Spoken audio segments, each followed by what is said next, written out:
Selamat pagi Yesus, selamat pagi Roh Kudus. Terima kasih atas anugerah-Mu. Semalam telah berlalu, ku memuji, ku bersyukur, memuliakan nama-Mu. Allah Bapa, Putra, Roh Kudus, terima kasih. Selamat pagi. Masih tetap setia menantikan sarapan surgawi? Kita bersyukur karena kita masih mempunyai kesempatan untuk menikmati sarapan surgawi. Mari kita berdoa terlebih dahulu. Bapa dalam surga, terima kasih karena kami masih diberikan kesempatan untuk menikmati makanan bagi rohani kami. Tuhan, ini adalah sesuatu yang penuh keistimewaan. Di dalam masa-masa yang sulit ini, kami tetap boleh disegarkan. Hati kami, rohani kami. Mari ya Bapa, penuhi piring hati kami, kenyangkan kami. Kami mengucap syukur dan kami siap menikmatinya hanya di dalam nama Tuhan Yesus Kristus. Amin. Keluarga besar SKBB, seluruh siswa-siswi sekolah dimanapun kalian berada, bahkan kerabat dan sahabatku, kasih karunia Tuhan itu besar di dalam hidup kita, lebih dari apa yang dapat kita pikirkan, lebih dari apa yang dapat kita ukur. Pinggang kamu, pinggang saya dapat diukur berapa lebarnya, berapa besar lingkaran pinggang saya, ya. Rumah kamu berapa panjangnya, berapa lebarnya dapat diukur. Tetapi kasih karunia Tuhan terlalu besar sehingga kita tidak dapat mengukurnya. Karena apa? Kasih karunia Tuhan itu memberikan sesuatu yang luar biasa dalam hidup kita. Apa maksudnya?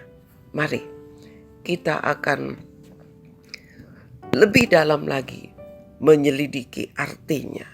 Firman Tuhan pada pagi hari ini berjudul ada kasih karunia. Ada kasih karunia, ya, bukan tidak ada tapi ada. Kita akan membaca firman Tuhan dari kitab Kejadian pasal yang ke-6 ayat yang ke-5. Kejadian pasal 6 ayat yang ke-5. Demikian firman Tuhan. Ketika dilihat Tuhan bahwa kejahatan manusia besar di bumi dan bahwa segala kecenderungan hatinya selalu membuahkan kejahatan semata-mata. Coba lihat, Tuhan melihat bahwa manusia begitu jahat. Apa yang dipikirkan oleh hati manusia selalu apa? Kejahatan.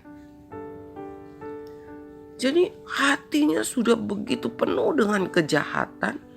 Apa yang dipikirkannya gak jauh-jauh dari hal-hal yang jahat. Kita baca ayat yang ke-6. Maka menyesallah Tuhan bahwa Ia telah menjadikan manusia di bumi dan hal itu memilukan hatinya. Pilu, pedih. Segala macam perasaan bercampur aduk di hati Allah, di hati Tuhan. Ya. Aduh. Kalau Tuhan dikatakan menyesal, bukan artinya Dia membenci. Misalnya begini. Ada seorang petani, satu ketika dia menemukan seekor anak macan, ya, yang ditinggal mati oleh induknya. Anak macan ini begitu menderita sekali di tepi hutan. Dengan penuh belas kasihan, petani ini membawa pulang dan merawat anak macan ini seperti anaknya sendiri. Ya, petani ini juga mempunyai seorang bayi. Nah, jadi bayinya sendiri juga diberi susu, anak macan ini juga diberi susu. Dan bertambah besarlah ya. Macan ini bertambah besar, anaknya sendiri juga bertambah besar. Dan tentu saja kalau macan berusia 3 tahun dengan seorang anak manusia yang berusia 3 tahun, kalah besar anak manusia ya. Nah, satu ketika macan ini begitu kelaparan ya, begitu lapar, dia melihat anak petani ini, dia menerkam anak petani ini. Tentu saja petani ini menjadi menyesal. Kalau tahu begitu, saya tidak rawat anak macan ini. Ya, bukan karena dia membenci anak macan, dia menyesal, tetapi karena apa yang dilakukan oleh anak macan yang telah dia besarkan bersama dengan anaknya. Tapi itu hanya merupakan satu gambaran. Demikianlah hati Tuhan. Dia menyesal telah menjadikan manusia, bukan karena dia membenci manusia, tetapi karena manusia yang dijadikannya serupa, segambar dengan dia. Tidak ada hal-hal yang jahat di dalamnya. Sekarang manusia itu selalu memikirkan hal-hal yang jahat. Itulah sebabnya Tuhan menyesal. Ya. Lalu apa yang Tuhan rencanakan ketika melihat semua itu? Kita lihat lagi firman Tuhan. Lalu ayat yang ke-7. Berfirmanlah Tuhan, aku akan menghapuskan manusia yang telah kuciptakan itu dari muka bumi, baik manusia maupun hewan dan binatang-binatang melata dan burung-burung di udara, sebab aku menyesal bahwa aku telah menjadikan mereka. Tuhan merencanakan untuk menghapuskan manusia dengan segala apa yang ada di bumi ini karena perbuatan jahat manusia.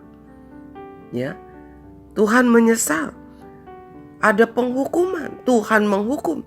Kenapa? Apakah Tuhan jahat? Bukan. Karena kejahatan itu adalah penyakit menular. Ya, lebih bahaya dari penyakit menular.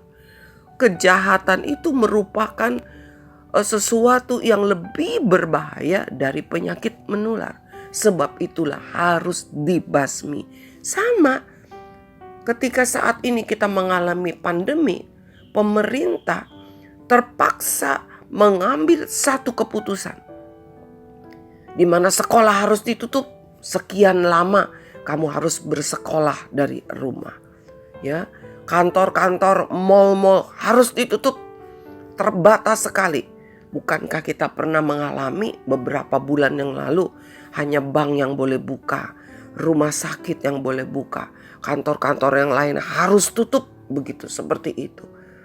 Nah, anak-anakku yang Tuhan kasihi, seluruh kerabat sahabatku, rekan kerjaku yang sedang menikmati sarapan sorgawi pada pagi hari ini, kita melihat bahwa pemerintah melakukan itu tujuannya supaya penyakit menular ini, pandemi ini bisa terhenti, bukan karena pemerintah ingin menghancurkan bangsa kita sendiri.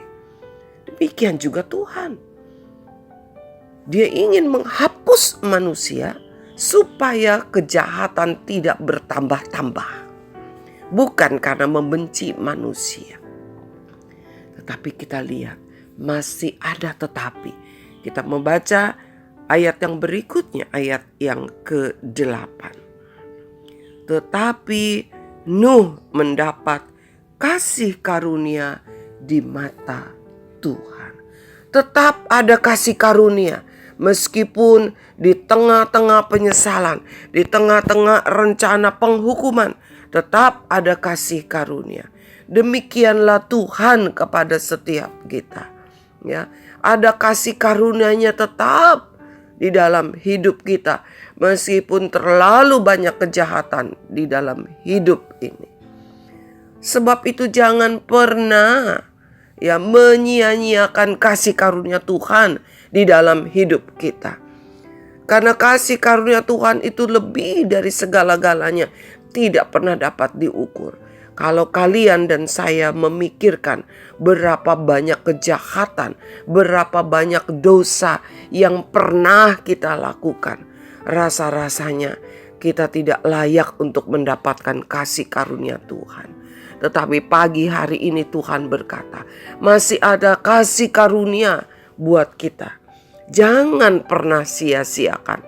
Jangan pernah menganggap remeh kasih karunia Tuhan. Karena Tuhan begitu luar biasa kepeduliannya kepada kita.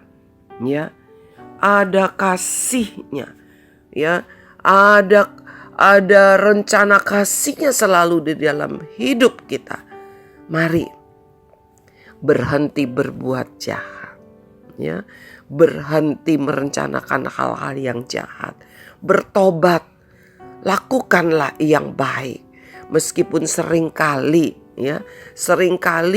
bagaimana ketika kita melakukan hal yang baik, lalu ada hal-hal yang jahat menyerang kita. Tetapi jangan pernah berhenti untuk menyenangkan hati Tuhan. Lakukan hal yang benar. Mari kita berdoa.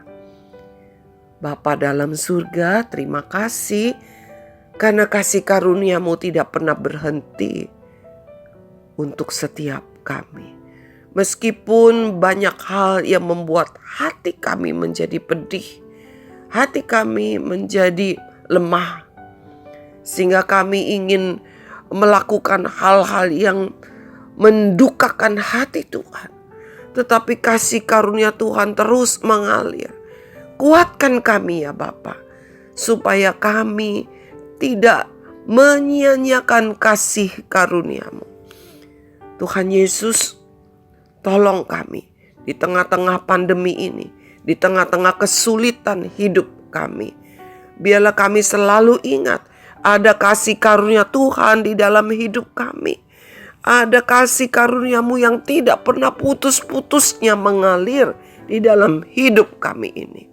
Mari ya Bapa, mampukan kami untuk terus hidup di dalam kasih karunia-Mu. Dan khususnya pada pagi hari ini, hamba ingin berdoa bersama-sama dengan setiap yang mendengarkan, yang menikmati firman Tuhan pada pagi hari ini. Ada banyak orang atau mungkin yang sedang mendengarkan firman-Mu pagi hari ini mengalami sakit, mungkin sakit yang berat, sakit yang ringan, sakit yang sulit sekali diobati, sakit yang mudah sekali diobati. Bapa, kami minta kasih karunia-Mu turun agar kesembuhan terjadi, agar pemulihan terjadi.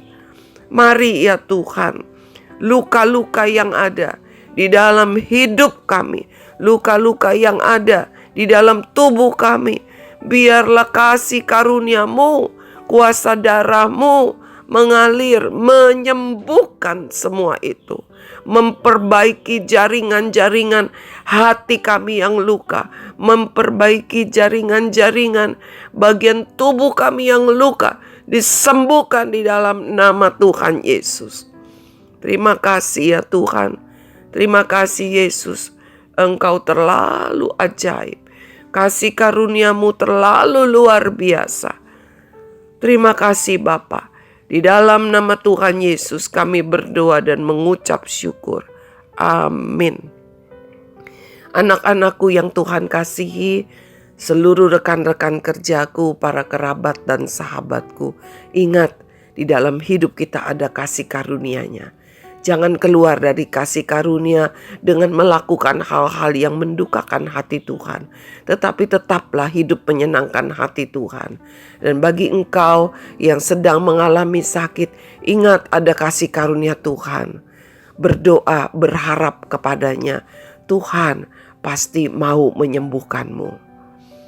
Sampai bertemu besok pagi. Tuhan Yesus memberkati.